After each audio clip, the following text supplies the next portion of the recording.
The recruits thought they'd seen enough of life to know what a mechanic looked like. Grease-stained hands, faded coveralls, the smell of old oil. Pops checked all those boxes, and to them, nothing more. He wasn't in uniform. He didn't wear the polished boots of a pilot or the ribbons of a decorated veteran. He looked like someone who belonged in the background, tightening bolts and handing tools to men who mattered.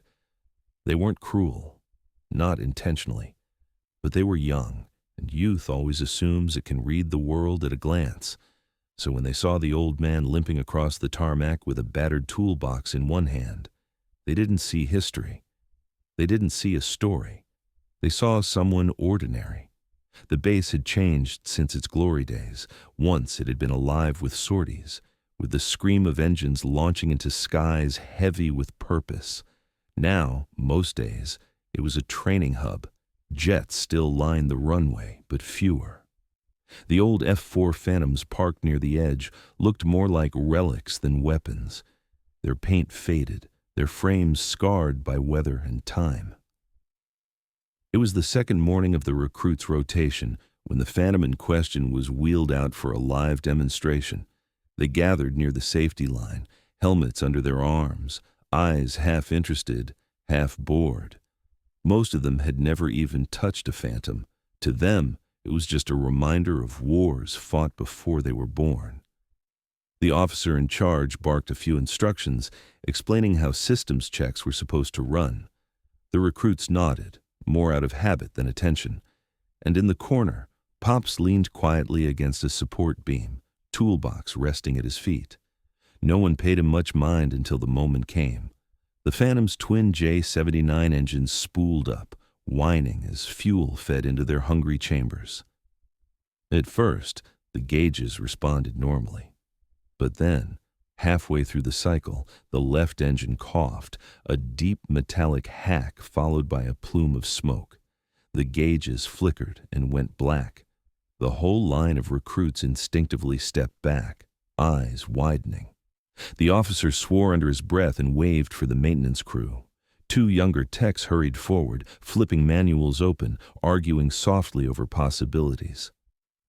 "Fuel feed," one muttered. No, electrical short," the other countered. The recruits laughed. One whispered, "This thing belongs in a museum." Another smirked, "Better yet, a scrap yard."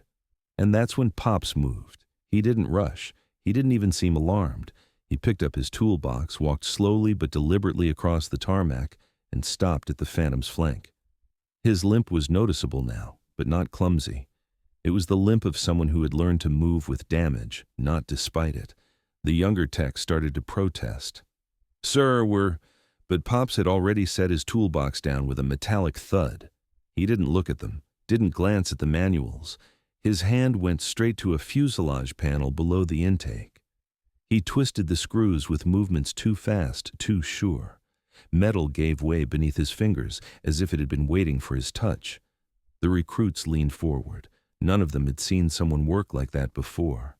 He slid the panel free, exposing wiring scarred from years of stress. His hands, lined and scarred themselves, brushed across them gently. He paused, not to think, but to remember.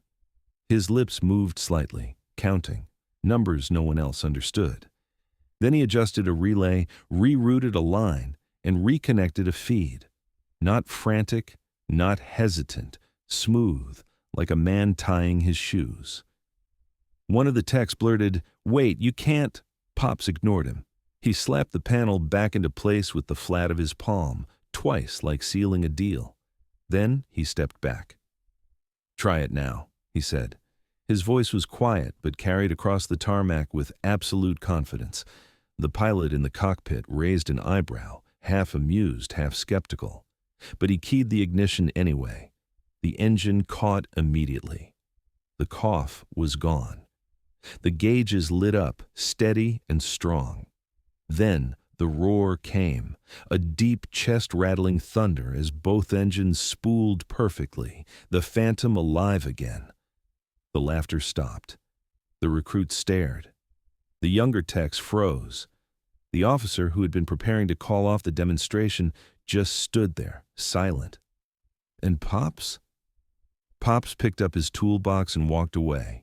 No pride, no smile, no explanation. Just a limp fading into the distance. For a long moment, no one spoke. Then one of the recruits, Larkin, whispered, "That wasn't in any manual." Another muttered, "Who the hell is this guy?" But no one asked.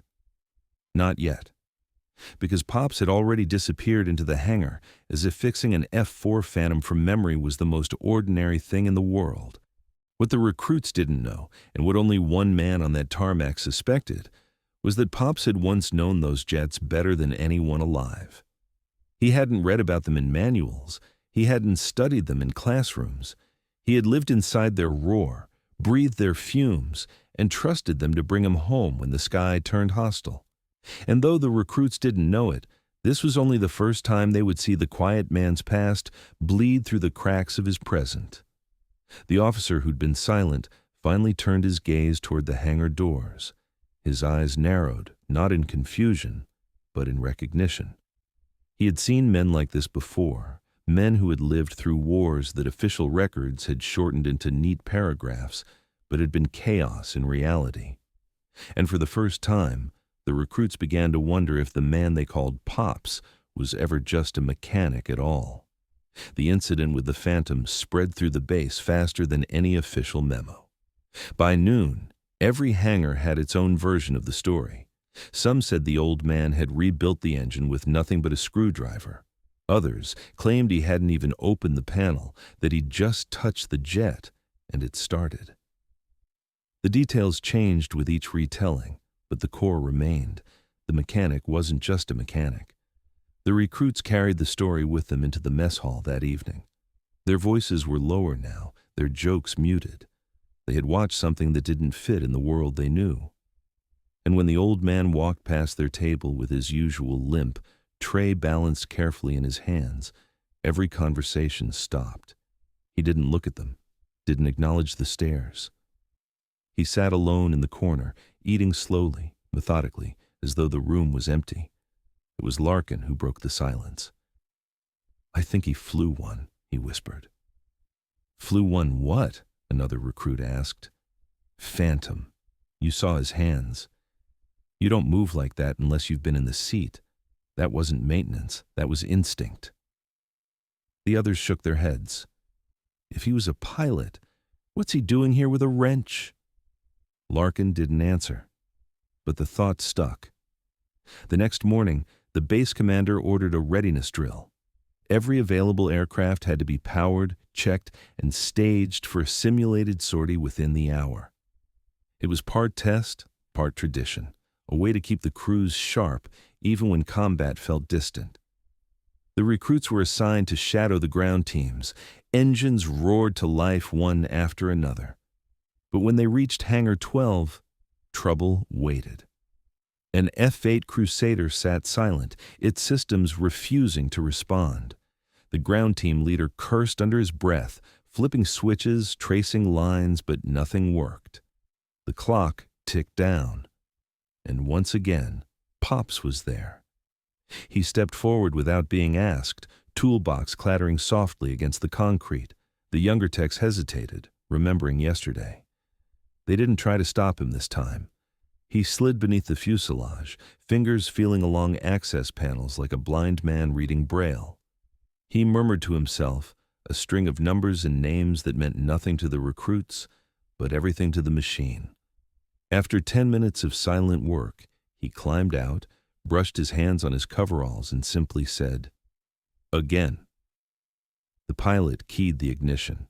The Crusader's engine screamed to life, smooth and eager, like it had just woken from a long sleep. The hangar erupted with shouts, half disbelief, half awe. The recruits didn't cheer. They just watched, realizing the first time hadn't been luck. And that's when one of the older officers finally spoke. "Pops!" he called out, his voice carrying across the hangar. "You planning on keeping this charade forever?" The recruits froze. Pops didn't answer. He picked up his toolbox and started walking. But the officer continued, louder now. "I remember Da Nang, 72. Engine failure mid-sortie, Phantom almost didn't come back.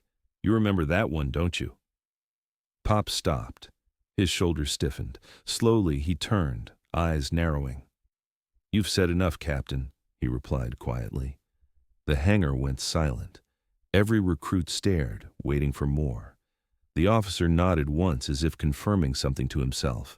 Then he turned back to his duties, leaving the room heavy with unasked questions. That night, Larkin couldn't let it go. He found Pops in the hangar, alone, sitting on a crate with his toolbox at his feet. Sir, Larkin began cautiously, were you really— Pops raised a hand, cutting him off. Doesn't matter what I was. But what matters is what these birds still need. He tapped the side of the Crusader with his knuckles. Engines don't care about stories. They just need hands that know where to press. Larkin hesitated. But your hands, they move like memory. For the first time, Pops looked at him. His eyes were sharp, not tired, not distant, sharp. That's because they are memory. Then he stood, picked up his toolbox, and walked into the shadows of the hangar. The recruits never got a full story, not in words, but over the weeks that followed, they pieced fragments together. The way Pops would flinch whenever a jet's afterburner cracked too close. The way his gaze lingered on flight helmets longer than on manuals. The way older officers sometimes fell silent when he passed, like they were standing in the presence of something unspoken. One evening, during another systems check, a recruit noticed a faded patch sewn inside Pops's toolbox lid. Not a mechanic's insignia, not even standard issue. It was a squadron patch, 1st Tactical Fighter Wing. The stitching was frayed, but the symbol was unmistakable. The recruit didn't say a word. He didn't need to. The truth was there for anyone willing to look closely enough. Weeks later, the base held a small ceremony, nothing official, just a gathering before the monthly drill. The recruits stood at attention while the commander spoke about discipline and tradition. Pops was there too, off to the side, leaning on his toolbox. When the commander finished, he surprised everyone. Some of you have been asking about the old man in the hangar, he said. You've seen what he can do. You've wondered who he is. The recruits held their breath. The commander's eyes softened. What you need to know is simple. He's kept these machines alive longer than any of us expected. And once, long before you were here, he kept more than machines alive. He didn't elaborate. He didn't need to. Because at that moment, Pops raised his eyes and looked straight at the recruits. For the first time, they saw not a mechanic, not a nobody in coveralls, but a man who had carried the weight of wings and survived. And though the story was never told in full, it didn't have to be. The respect in their silence said enough.